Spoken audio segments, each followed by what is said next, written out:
3 seconds.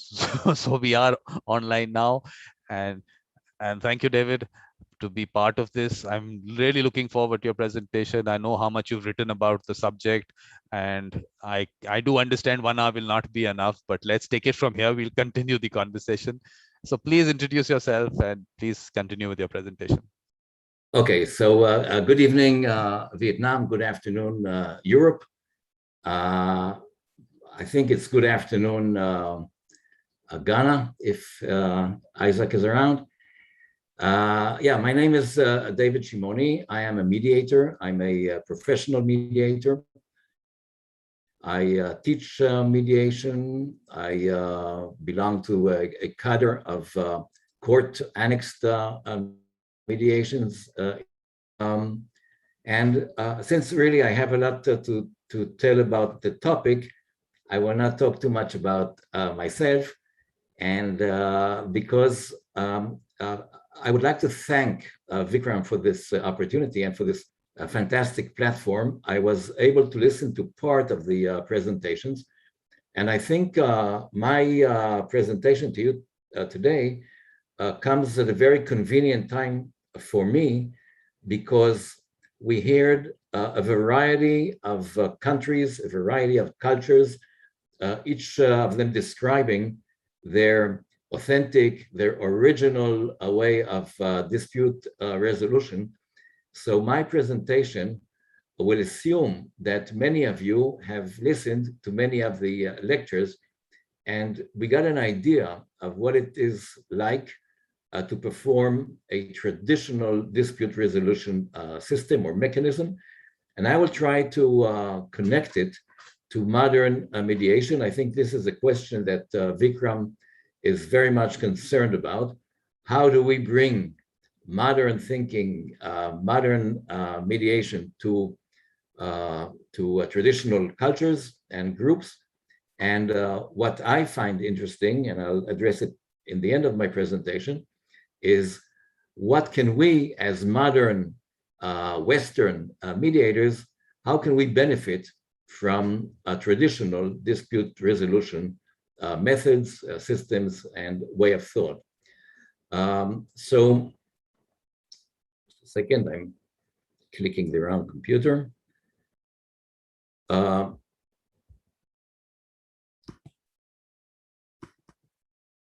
a minute.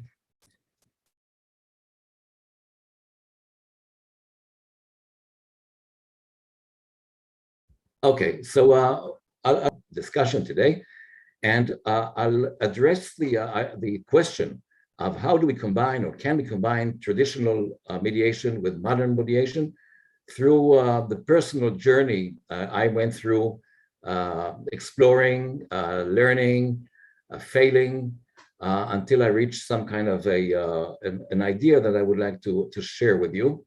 I will discuss a research that I conducted, and I'll propose a hybrid model to introduce modern mediation into traditional societies. And I will end with an example, a case study, if you want, of a mediation that I conducted under this hybrid model. So first of all, this is a map of the world, and you can see Israel. We will think that our country is in the center of the world. We are located between Europe and Africa and Asia. So this is where we are on the globe. Just for the fun of it, I brought a Chinese map of the world. You know that the Chinese call themselves Zhongguo, which means the central country. And you see that when they present the world map, you can see China quite in the center of the world map. Same thing for the Americans.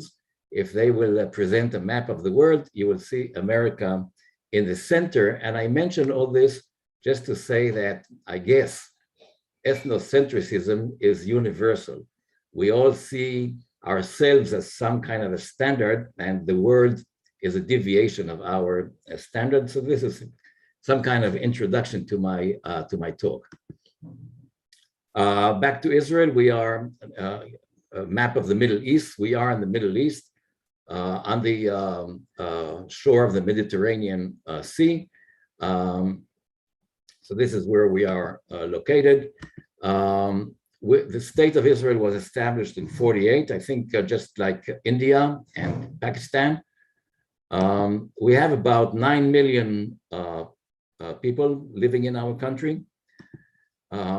We are a small country, 21,000 square kilometers. It's much smaller than most of the participant countries in this symposium. We are located in the Middle East. We have land borders with Egypt, Jordan, Syria, and Lebanon. With Egypt and Jordan, we have peace agreements. With Syria and Lebanon, as I would say, not yet. We're hoping to achieve that as well. Just to boast, small country of Israel earned 12 Nobel Prizes throughout the years. And in the last few weeks, we even got 4 medals at the Tokyo Olympic, which we are very proud of. So that's a few a few facts about Israel. I would also say that the great majority of people in Israel are Jewish. Israel is established as a Jewish state, the only Jewish state in the world.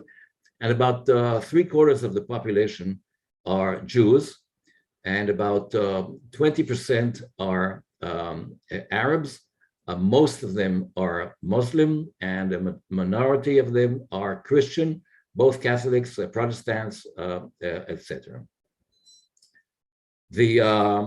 The Jewish population is very, very diverse because we are an immigration country, and the state of Israel absorbed Jews from all over the world.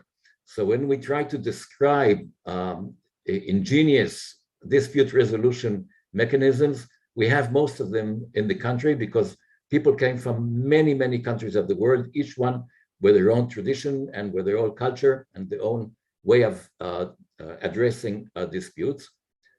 So you see that about 6.5 million Jews have joined Israel since its establishment. I would also say that in the 50s and 60s, we adopted, or the government adopted, a melting pot philosophy, which means we try to get rid of all of our traditions and old habits and put them all into a melting pot and forge a new type of the Israeli. We call ourselves the sabra. The sabra is a kind of a cactus, and the sabra is a fruit of the cactus. And we say that we are like the sabra because from the outside we have prickles and we're stickly, and from the inside we are sweet. So I hope that's a good example.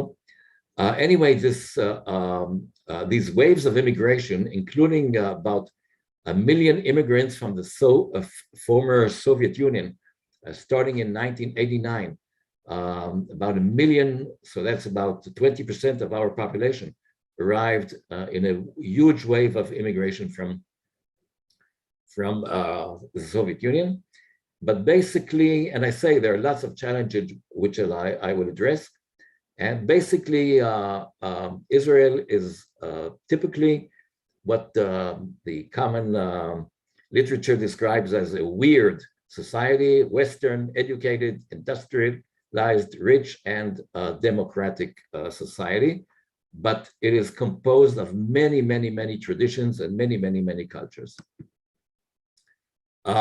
Mediation in Israel began in the early 90s, but early in 1992, it became official. It was added to the Israeli legislation, and the courts will recognize and will approve of mediations, of course, mediations that were sent by the court and come back to the court. I would also say, and this is the basis of our discussion, that the mainstream mediation in Israel is interest-based mediation.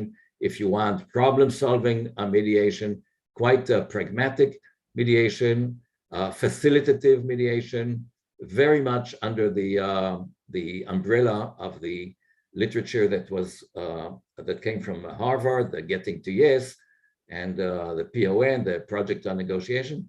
So where we're talking about mediation, where we try to encourage voluntary participation, self-determination, win-win thinking, rational thinking, things that are related more to a Western culture, and I will be talking about it. And this is where I started my journey. I am educated, I have a Ph.D., I have a master's degree, I have a bachelor's degree, I speak English, and I studied mediation under the umbrella of the philosophy that developed at the Harvard University, the Project on Negotiation, win-win, very, very modern, very, very democratic. I will claim later, very capitalistic in its way of thinking. And this is where my journey begins. I'm totally thinking like a Western modern mediator. And then I come across this wonderful group, which I call the Bukharian group, named after the city of Bukhara. The city of Bukhara is a city in Uzbekistan. And the Bukharian Jews are a group that immigrated to Israel over the years. Most of them came after the former Soviet Union collapsed.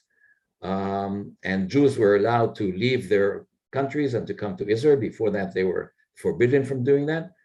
And we have quite a big population of Bukhara Jews. They are not only from the city of Bukhara, they are also from Khiva and Samarkand and the Fergana Valley, and from Tashkent, which is more under Russian influence than the rest of the country. I would say when we're talking about tradition, about culture, a very mixed up culture of a Jewish community living in a Muslim country with 60 years of communism in the middle, quite a mess, but they have maintained their own tradition, both the Jewish tradition and the Bukharian tradition. So most of them come from Uzbekistan, some of them come from Tajikistan, which is a neighboring country. And my story begins when I was hired to establish a dispute resolution mechanism inside the Bukharian society in a small town in Israel that is called Ramle. As you see here, my journey began as a failure, and this is the basis of my talk and of my learning. So the concept was that there is a community of Bukhara Jews in Ramle, about 14,000 of them, and that they have their own disputes and problems. And somebody came up with the concept that they will select a bunch of volunteers. Eventually, 18 volunteers were selected, and they will go through basic mediation course. I remind you, Harvard-inspired, interest-based, Western, modern, capitalistic mediation course. And then I enter after they got this basic training, I was called to build them as a team and to actually insert them or inject them back into their community so that they would become the dispute resolvers of their community in the city of Ramle. So I came in quite late in the process after they received a standard basic mediation course. And as you see, I got stuck once I started my project. And what happened was that we did many things, and we wrote about it in the local newspapers and in Bukhari language and in the Russian language and in the Hebrew language, and advertised our community center, a mediation center, and nobody came. And we try to understand why none of them are referring their disputes to our group. All of the group members are Bukharians by origin. They speak Russian, they speak Bukhari language, they know the culture, and they were trained as mediators, and nobody came to them. I must add that they are very, very polite people. And the question of respect and honor is central in their way of thinking. And I think it took them a long time to explain to me things without offending me, because I come as a doctor and an expert, and I'm trying to lead them somewhere. And they start hinting to me, and it takes a long time to build confidence with them that what we taught them is incompatible with their culture. And one of the words I hear from the beginning is, we didn't get the blessing of our respected people. And I try to understand who are the respected people, and I learn, and I think this was mentioned by most of the people who presented in Vikram's symposium, that the respected people are either religious leaders or very wealthy people, and nowadays also people of that society that already entered the local politics. So they could be members of parliament, they could be a mayor of the city, etc.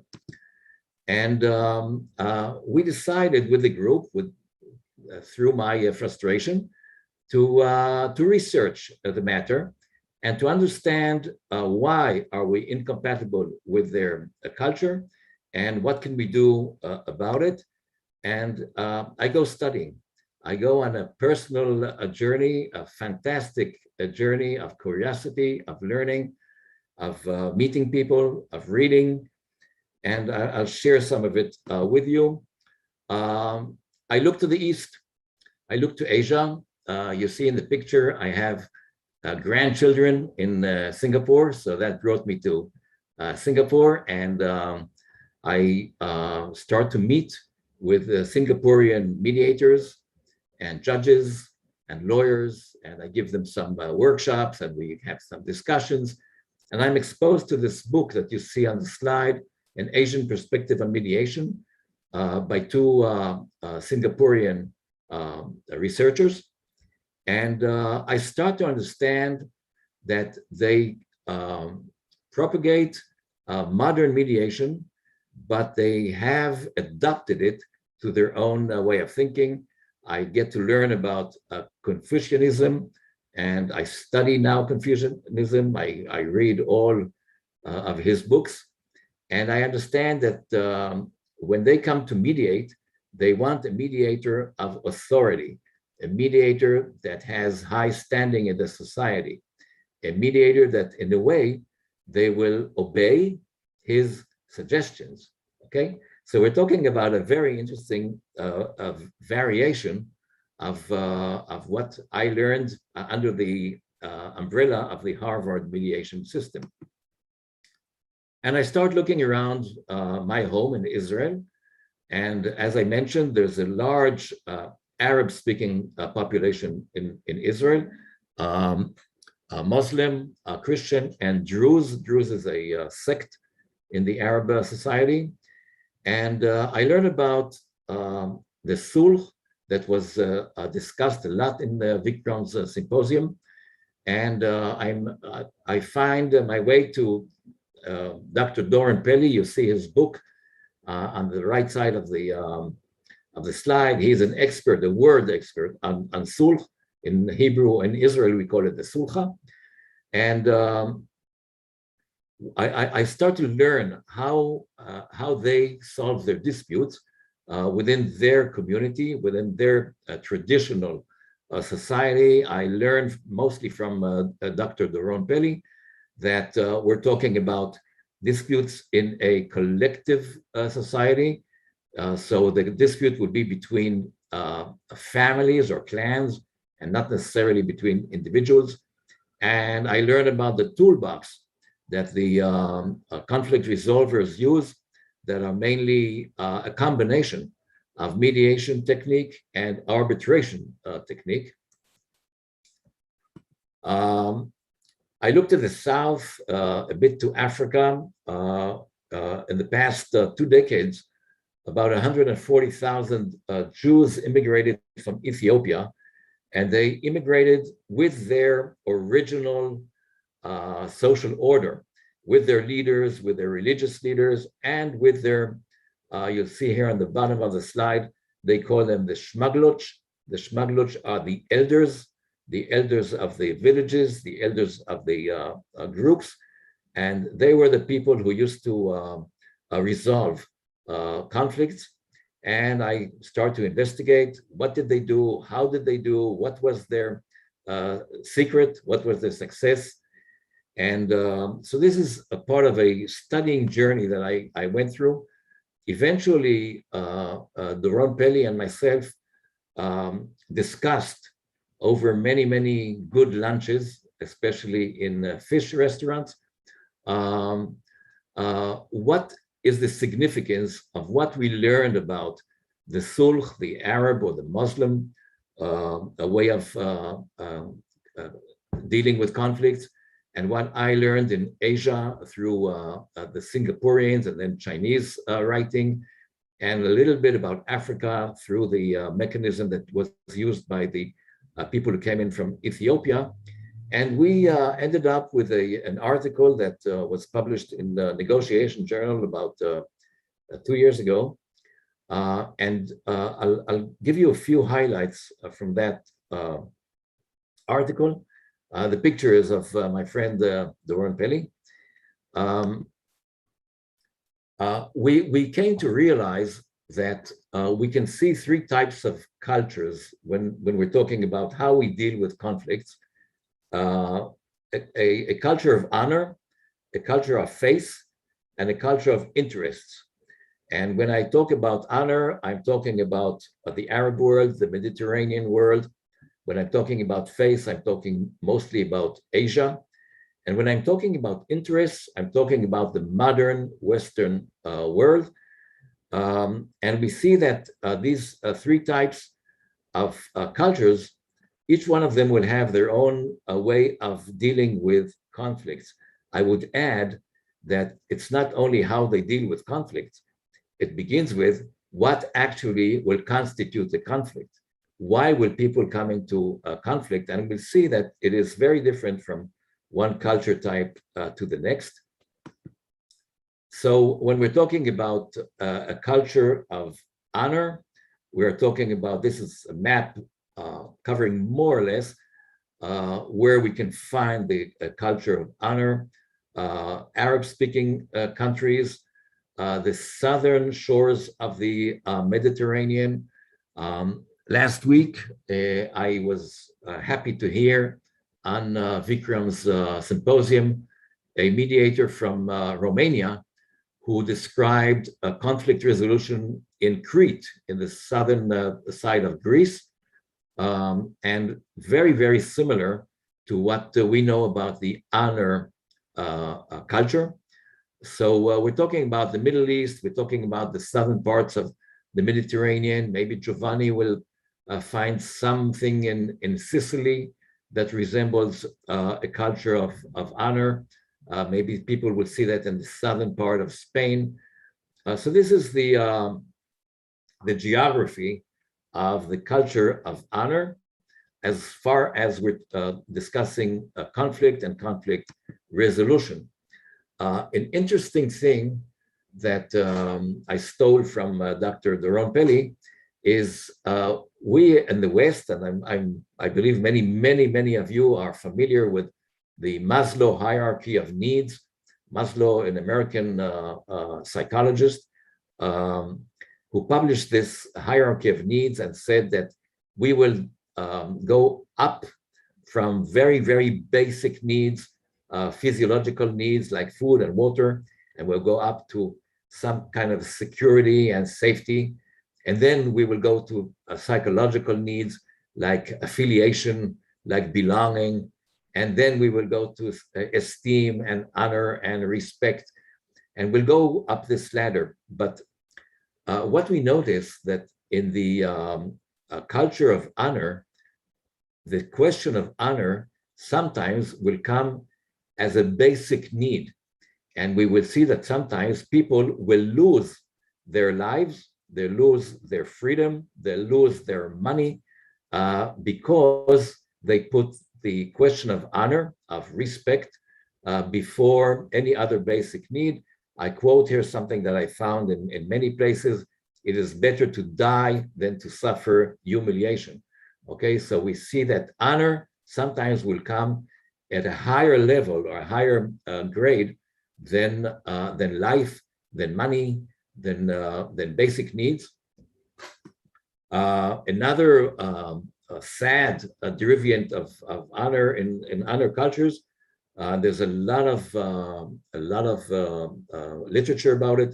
Is honor killing, where the honor of the family will come before the life of someone, mostly a woman, who will harm or damage the honor of the family.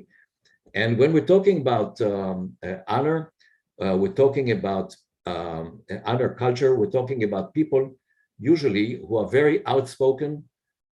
They are loud, they are expressive, they express themselves when they are angry. You can all see and hear that they are angry.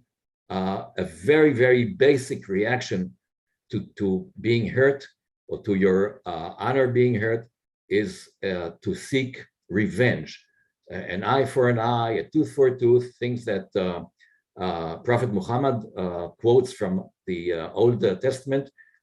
When somebody damages you, you will retaliate. But I'm sure most of you are familiar a bit with the thinking of the Quran.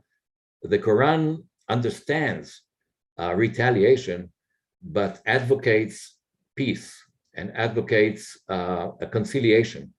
And that gave rise to the sulh, which, or as we call it here, the sulha, which was discussed in a few presentations here in Vikram's symposium. So this is a way of solving a dispute, usually between families or between clans. We can identify three main stages. First of it is forming the Jaha. The Jaha is the committee or the group of people that will handle the sulha. And these will be wealthy people, grassroots leaders, nowadays some politicians, unfortunately nowadays some crime family members also, but religious leaders, of course. And they will go to the family of the one who did the crime. Sometimes it's murder or arson or vandalism, and they will seek for their mandate to begin the process of sulh. And then they will go to the victim's family and do the same. As I said before, in the culture of honor, people are loud, they're expressive, they shout, they insult both the other family and sometimes even the members of the Jaha. Eventually, they reach a stage which it's called the Hudna, which is some kind of a ceasefire that is agreed upon, that there would be no more violence and no more retaliation while this process of sulha is taking place. And then we have a long series of what we call as mediators caucuses, private sessions with each one of the families, indirect negotiation, until an agreement is reached by both parties, many times inspired and under pressure of the Jaha, of the committee. And eventually, once everything is agreed upon, then we have the ceremony of the sulh, where you see in the second picture, they tie a knot in a white sheet that signifies the knot of the strength of the community, the harmony of the community. And then they reconcile and they shake hands, they drink coffee, etc. And then we I'll address in a few words the culture of face. We see again a map. We're talking about naturally China and other places that were under Confucian thinking, but many other countries in the East, in Asia, we can describe them, and literature will describe them as countries that their way of dealing with disputes, and as I said before, a dispute will begin maybe because of issues of face, not necessarily because of issues of money and property, but because of issues of face. A few definitions of face by well-known researchers. Stella Tintumay, very known writer about face. She talks about a form of respect that the interactants assume towards each other in the course of their interaction. And Lin Yutang, whom I love to read, says face is a psychological image that can be granted and lost and fought for and presented as a gift. We're talking about face is something that you get from your surroundings, okay? It's nothing you develop by yourself. It's something that you have to receive from your surroundings. Hoyo Fai, David, says the immediate respect a person expects others to show in each specific instance of social encounter. So we're talking about face, my image within the circle of friends and family and people that surround me. I brought here, maybe you haven't seen it before, a series of infographics by an artist called Yang Liu, by the name, she's Chinese, and she describes graphically a difference between a culture of face and the Western way of handling things. Here you see how we handle anger. And under the culture of face, you will not express your emotions, very unlike the culture of honor, where people will shout and scream and insult.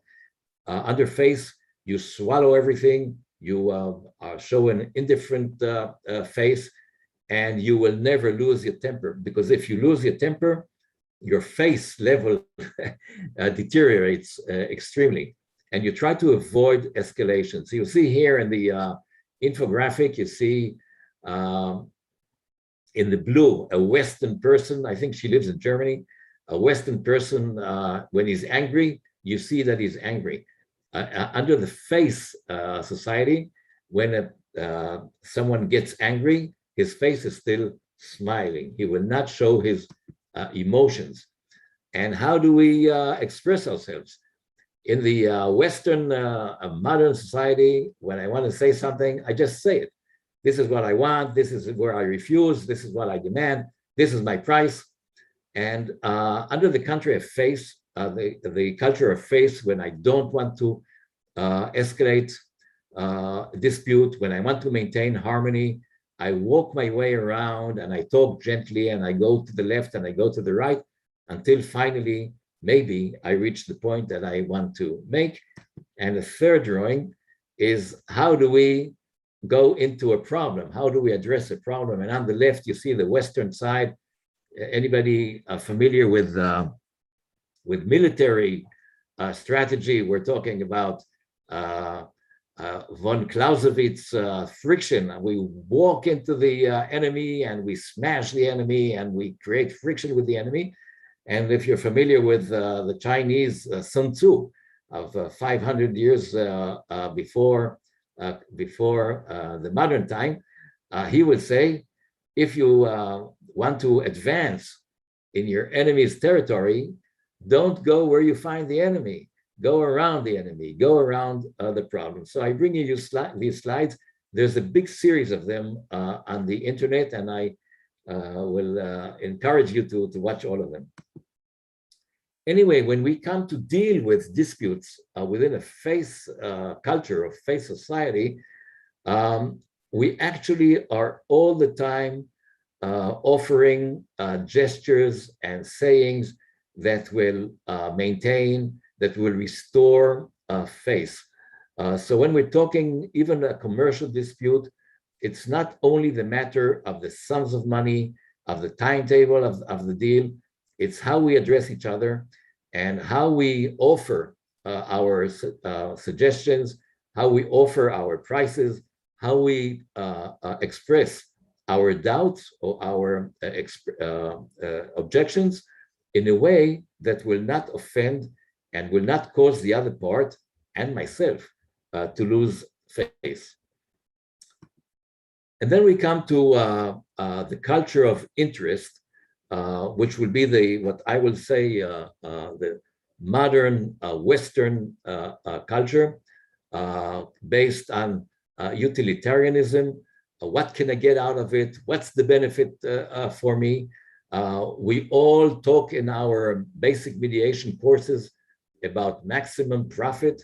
We say we'll reach it by cooperation, and we will advocate rational thinking, meaning you will weigh your alternatives. You will see what is the best outcome for you out of this dispute, and we will use interest-based mediation because we say this will serve your interests in the best way.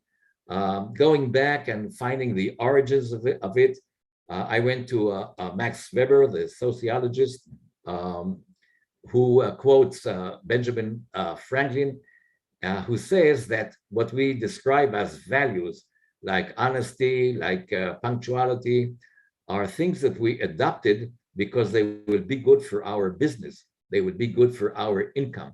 They would be good for our interests. But our real basic mundane interests. And Weber talks in his book, The Protestant Ethic and the Spirit of Capitalism, about a shift in the Christian way of thinking, saying that we are allowed to accumulate wealth. It is okay to get money for our work, and we seek profit, and we think rationally. And we see the development of the spirit of capitalism as a development as rationalism. And I believe, and Doron Peli, my colleague, we believe that this has inspired the Harvard School of Negotiation and of Mediation.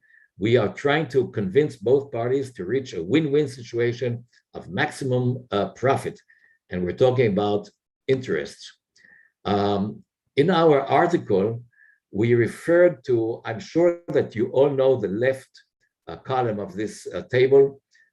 We quoting, of course, Roger Fisher and William Ury and Bruce Patton, who joined them later, about the four basic sayings of modern negotiation. The first one is, separate the people from the problem. If you want to solve a dispute under Harvard thinking, you will separate the people from the problem.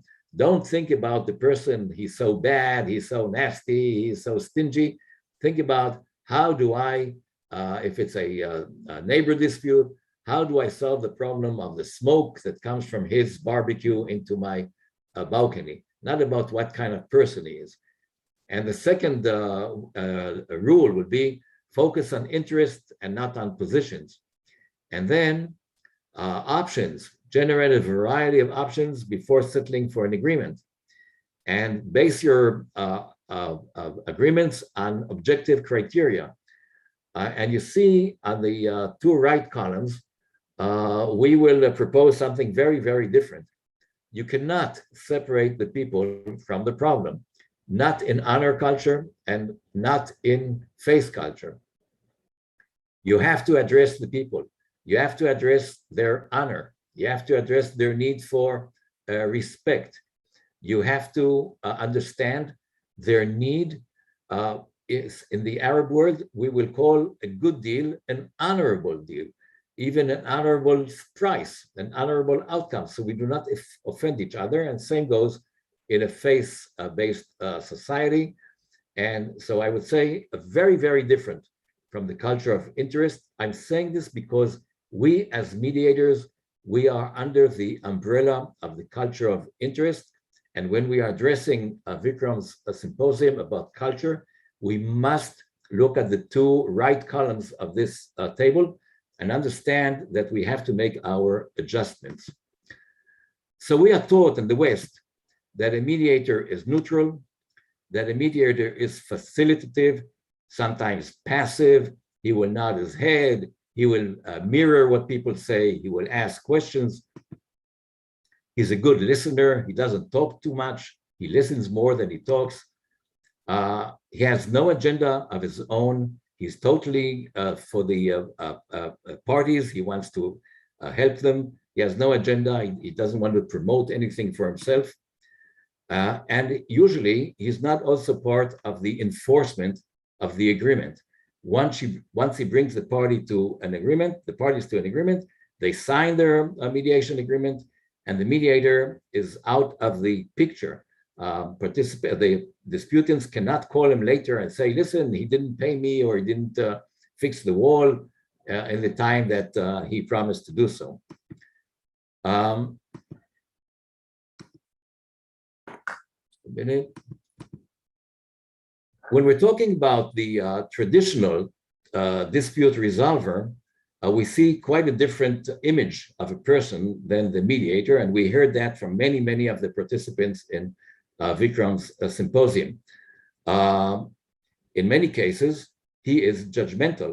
Of course, if he is a religious figure, he will say what the holy scripts say about this behavior and what is expected of a father and of a wife and of a son. In many, many cases, he is active. He offers solutions. He say, listen, I have a good suggestion. Why don't you consider doing this and this and this? He has authority.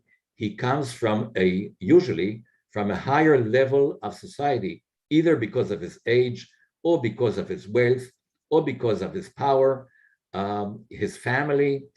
He has authority. He has an agenda. His agenda is, first of all, to maintain social order in a fair society, to maintain harmony, okay? But within the social order, he would also like to maintain his own place as a dispute resolver and as a leader and as someone that people will continue to come to seek his advice. And he will make decisions and he will monitor the execution of the agreement, which in a way is a benefit to the disputants. He takes responsibility for the outcome of the mediation or of the resolution. And the toolboxes that they will use are usually very gradual process, their own personal influence, a lot of separate meetings, caucuses, what we call in the West shuttle diplomacy. You go from one family or one disputant to the other. A lot of rituals, of course, under Confucianism, a lot of rituals. In a way, by the way, sociologists will say that a ritual is something that we all know what's going to happen next, okay? As they say in the baseball in the States, it's not over until the fat lady sings. And when you go to a sulh, eventually you know that the families will meet and there'll be a ceremony and they'll tie knots in the white sheet and they will shake hands and drink coffee. It will take a month, it will take a year, it will take 5 years, but eventually it's a ritual and we all know what's going to happen. And the traditional dispute resolvers are part of the solution. I go back to my group of Bukhara Jews in the city of Ramle, and I sit with them for many, many sessions, and we design a research to understand how should we introduce mediation into their traditional group. And we come up with a questionnaire that is aimed to understand the cultural characteristics of their community. We based here on Hofstede. I guess some of you are familiar. Hofstede is a father and a son living in Holland, both of them called Gert. One of them, Gert, is a G-E-R-T, and the other one is Gert with 2 E's. And they write a lot about characteristics of different cultures. They made a huge research over a long, long time, and they came up with all kinds of dimensions of culture. And so we try to characterize the Bukharians on Hofstede's scales and compare them to the modern, weird, modern Israeli educated type. And then we wanted to find out from them, from our respondents, how do they prefer to address a conflict? If you have a conflict which you cannot solve on your own, who will you go to? Who will you go to? These were the questions. And we found that in Hofstede's writing, we find something he calls PDI. PDI means how much will the society accept power distances as something natural, as part of our way of living. We know, if you go back to Confucius, we know that a father and a son are not the same thing. A teacher and a pupil are not the same thing. A husband and wife are not the same thing.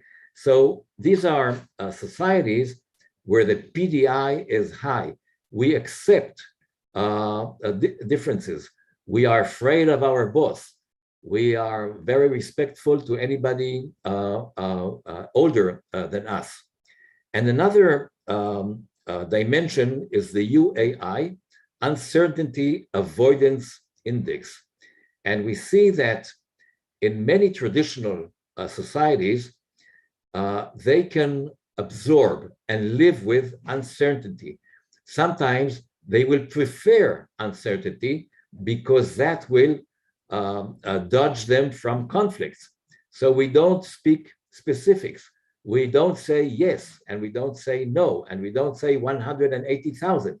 We say, this is something we have to consider. Oh, this is something that is worth thinking about. In the West, I will say in Israel, for example, the educated Israelis are very blunt people. They are not polite. They express themselves very, very directly and bluntly. They also have no personal space. An Israeli will come to each one of you and hug him and pat his back and ask him how much money he makes and all kinds of things like that, that in many, many traditional societies, it is not known. So we distribute our questionnaires. I trained my group how to interview and how to fill the questionnaires in Hebrew, in Russian, and in the Bukhari language. And then we accumulate all of the findings. I give it to a friend who is a professor of statistics. He puts it all into a USPS, whatever it's called, a statistic analyzing software. And we see some interesting things. On the left of this graph, you see a power distance index. The green are the Bukhari, a traditional society. They will accept inequality. They will accept that a father and a son are not the same, and that the boss and the employee are not the same, and the husband and the wife are not the same. While the Israeli on the right, little blue, I would say maybe even with a bit of sorrow, we do not respect anybody. We do not respect our elders. The children do not respect their teachers. We do not respect our policemen. We do not respect our political leaders. We have very, very low index of power distance. And children are very rude when they talk to the parents and to the teachers, of course. Very, very different from what these people brought with them from Uzbekistan, from their original culture. If we go to the second graph from the right, we see the uncertainty avoidance index, where we will see that the Israelis are very high. We cannot stand ambiguity. We cannot stand not understanding. Do you mean yes or no? Are you coming or are you not coming? Will you pay me or when will you pay me? while the people who are representing here a traditional culture will try to avoid conflict, avoid clashes by remaining ambiguous. Oh, yes, it's interesting. Oh, yes, I would love to discuss it further. Okay, they will not give you something certain, something final. And then when we asked our group, there were about 180 respondents. We asked them, once you enter a conflict and you cannot resolve it on your own, what would you do? Who would you refer to? And we see the answers. You see the percentage. And the most common instinct of any Bukharian Jew, even if he's young, educated, university graduated, is to go to a rabbi. A rabbi is a religious figure, a religious leader, like a priest or a bishop or a qadi or sheikh or an imam. You will go, most of them, even if they're secular, they don't go to pray, they go to a rabbi. Or second, they will go to a respected elder, one of those respected figures of the community. Usually, he belongs to a well-known, well-established family. Third, they will go to a wealthy person of their community. I have met some of the wealthy conflict resolvers within the community. Sometimes they even offer their own money to solve a problem, just to maintain harmony and to make peace and to maintain their status as conflict resolvers.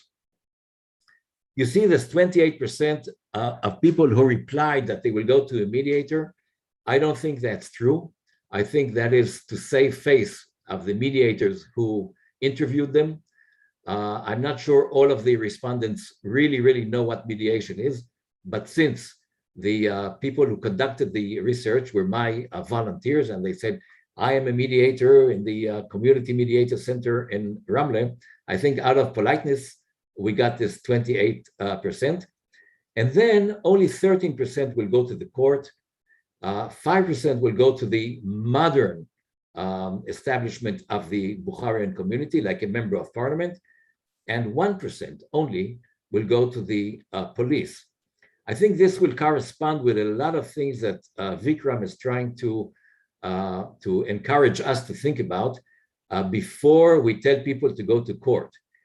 Find your local, your traditional conflict resolvers and see if you can solve your problems and differences with them before you go to the state, before you go to the official formal. I'm waiting with great curiosity to listen to Sarah Atter tomorrow from Kenya, who will describe something I believe in the same direction that I'm talking about here. All this brought me to think about and suggest something that I called here a hybrid model. And you know that now there are many hybrid models. Even the previous professor from Vietnam spoke about arbitration and mediation, MEDARB and ARMED. These are hybrid models, but I'm talking about hybrid mediation in a traditional culture. And when I looked at the literature, I found that when we want to introduce mediation to traditional cultures, I found three strategies. One was mediation is mediation. Let's teach them win-win. Let's teach them positions and interests. Let's teach them how to make a reflection, how to reframe, how to rephrase, standard mediation.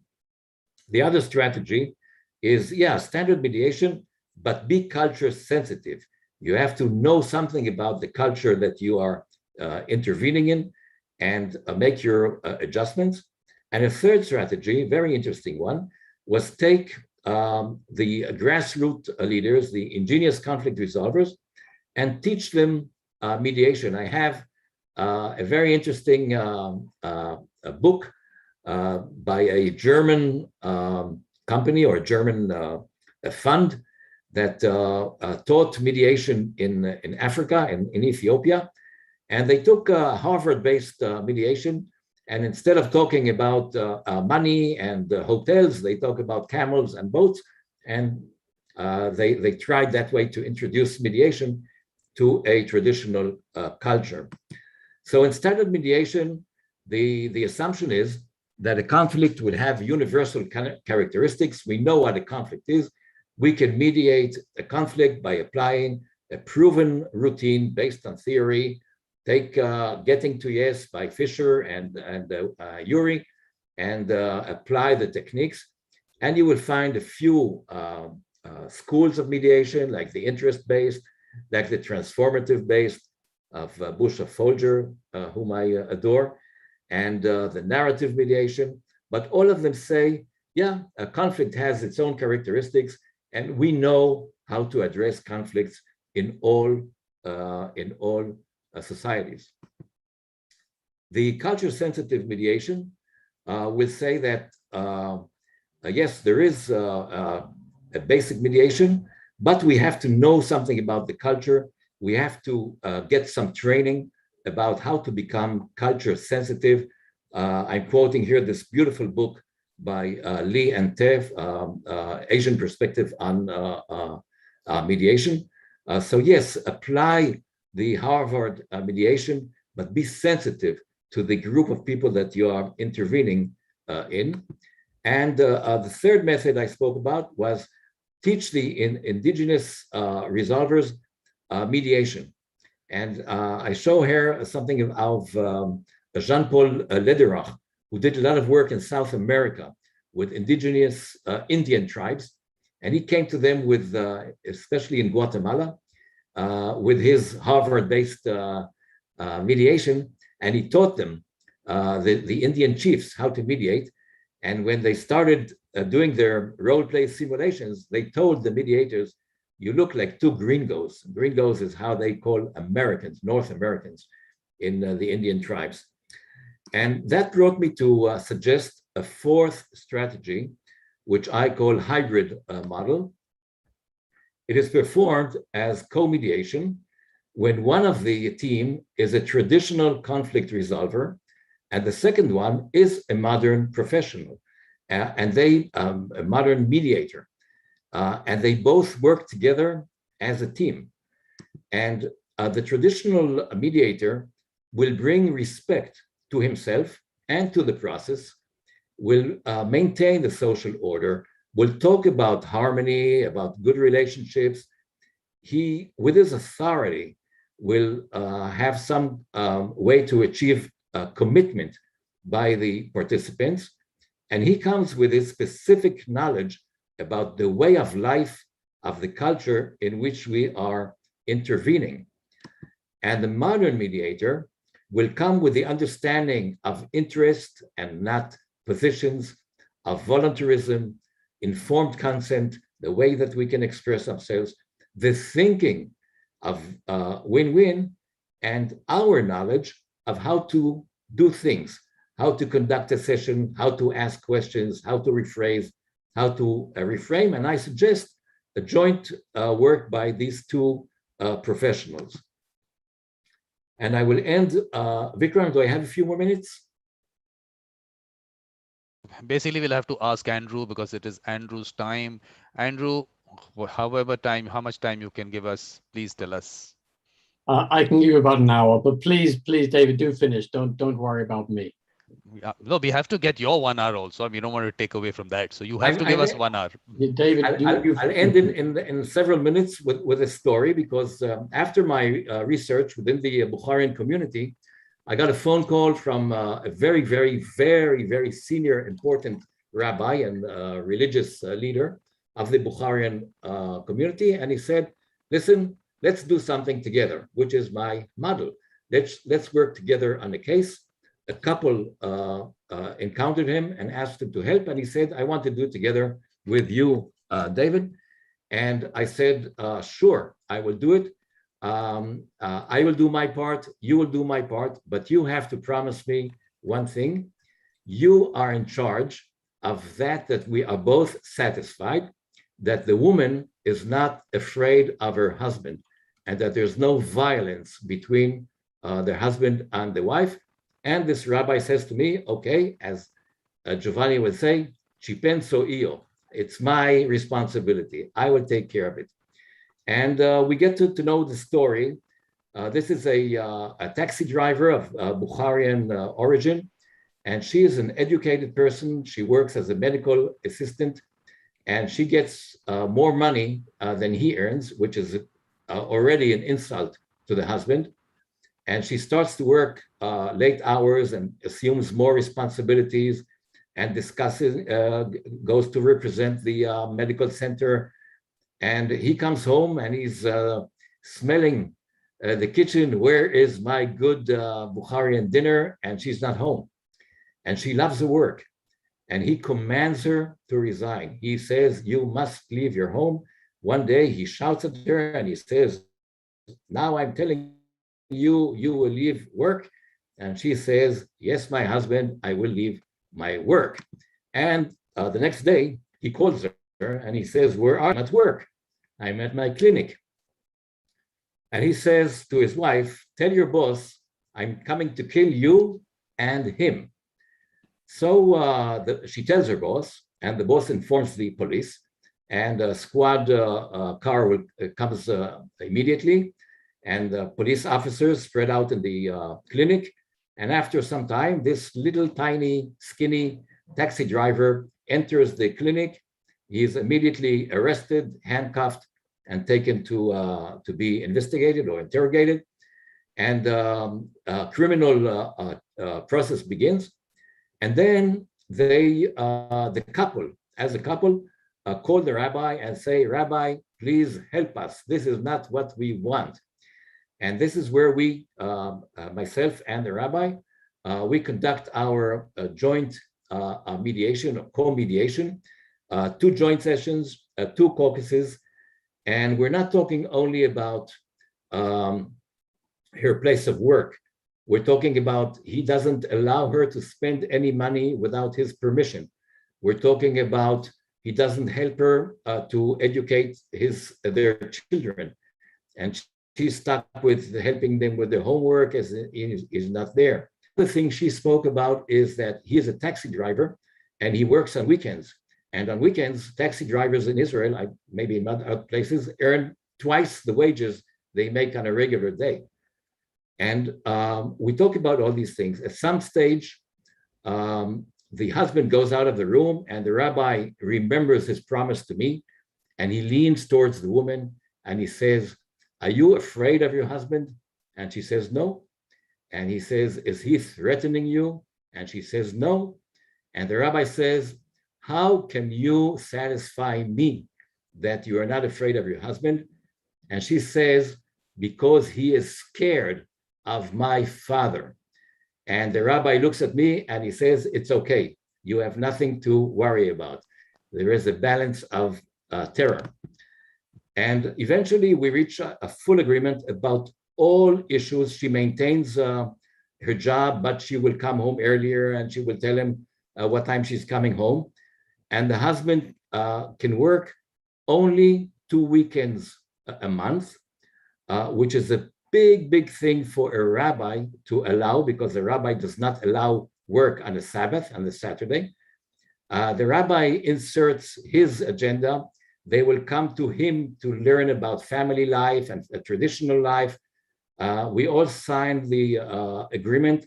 The rabbi blesses all of us. He does part of his share, part of his ceremony. Eventually, this goes back to the police and to the court authority, and they dismiss the criminal charges, and the matter is closed. So this is a short demonstration of the hybrid model. To summarize and to say thank you for this opportunity, we say that, I'll say that modern mediators can learn a lot from dispute resolutions from the grassroots. I would say that we can cooperate with traditional dispute resolutioners, and we can learn a lot from each other during through this wonderful symposium. So I thank you, Vikram, and I thank all of you. Thank you. Thank you very much, David. I told you I knew this is going to be very interesting, and it is in line with exactly what I've been talking about. So I think this is you've got it like bang on. That's what it is. So really nice, and definitely we have to take this aspect further down to people.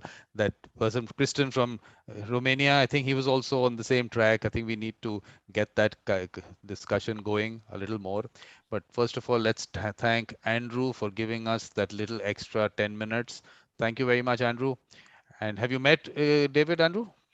I haven't. I've seen you, David, but I don't think we have had the pleasure of meeting. Shalom. Oh, Shalom, it's a pleasure now. Hi. מה נשמע? טוב, תודה, הכל טוב. Wow, this is another session happening here. And good Yontov, and I wish you well over the fast. Perfect. Thank you. So what we could quickly do is, if you could just want to just say hi, Andrew, you want to say just hi to everyone, and then you want to start your session, and how do you want to? I will. Hello everyone. It's really good to see you. But your session hasn't started. It's not starting now. Please don't tell me, because I have to end this one and start your session. Okay, so I can end. Why don't you end this one? Perfect. Thank you. Thank you very much, David. And definitely we'll have these conversations. So I'll end it here. Okay, David. Any last sentence, David? No, just thank you, Vikram, and thank